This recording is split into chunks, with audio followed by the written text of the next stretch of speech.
તો હેલો ભાઈઓ, જય માતાજી, જય જોગની, જય મેલડી બધાને. તો આજનો વિડીયો આપણે બહુ ઇન્ટરેસ્ટિંગ છે. તો આજનો વિડીયો એક જોબ ઉપર પર્ટિક્યુલર કે ભાઈ બધા જે સેમી ટ્રેલર ચલાવે તો એ કેવી રીતના કન્ટેનર અનલોડિંગ કરે છે. તો આ વિડીયોમાં આપણે એ દેખો તમે એક સેમી ટ્રેલરમાંથી કન્ટેનર અનલોડિંગ કેવી રીતે થાય છે. પ્લસ એન્ડમાં હું તમને કહું છું કે કેટલી સેલેરી હોય છે, કઈ રીતનું હોય છે, એ બધું હું એન્ડમાં ઘણી બધી ઇન્ફોર્મેશન બી શેર કરું છું. તો એન્ડ સુધી જોવો વિડીયો અને મોજ કરો.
જુઓ ભાઈ, કન્ટેનર થઈ ગયું ખાલી.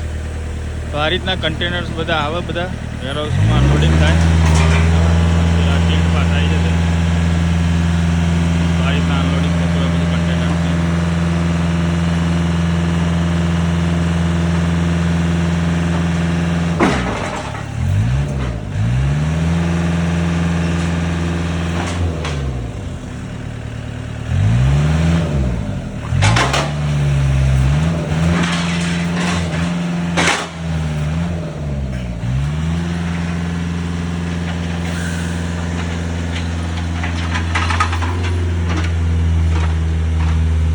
તો આ જે સેમી ટ્રેલરની જોબ હતી એમાં કેવું હોય, સેલેરી એ તમારા એક્સપિરિયન્સ ઉપર ડિપેન્ડ કરે. ફોર એક્ઝામ્પલ કે તમારો વધારે એક્સપિરિયન્સ હોય તો તમારી સેલેરી થોડી હાઈ હોય, અને તમને ઓછો એક્સપિરિયન્સ હોય તો થોડી લો હોય. અને જો રફલી લઈ લે ને તો $30 લઈને $45 સુધી કોઈ બી હોઈ શકે છે. અને અમુક વાર કેવું તમે ઇન્ટરસ્ટેટનું ને એવું ટ્રાવેલિંગ કરતા હોય તો એનું ફિક્સ અને એનો અલગ રીતના હોય, અવરલી ના હોય. પણ તમે લોકલી અંદર કરતા હોય, જે બી સબબમાં રહેતા, ફોર એક્ઝામ્પલ સિડનીમાં કરતા હોય તો એ અવરલી બેઝ હોય, અને એ ડિપેન્ડ રિલાય કરે સેલેરી તમારા એક્સપિરિયન્સ ઉપર. બરાબર. તો આઈ હોપ કે તમને આ વિડીયોમાં મજા આવી છે. બરાબર. તો આ બધા ઇન્ટરેસ્ટિંગ વિડીયો જોવા માટે ઓસ્ટ્રેલિયાના તમારા ભાઈની ચેનલને સબસ્ક્રાઈબ કરી દેજો. બરાબર. અને લાઈક તો કરતા જજો. બરાબર. મળીએ નેક્સ્ટ વિડીયોમાં. જય માતાજી.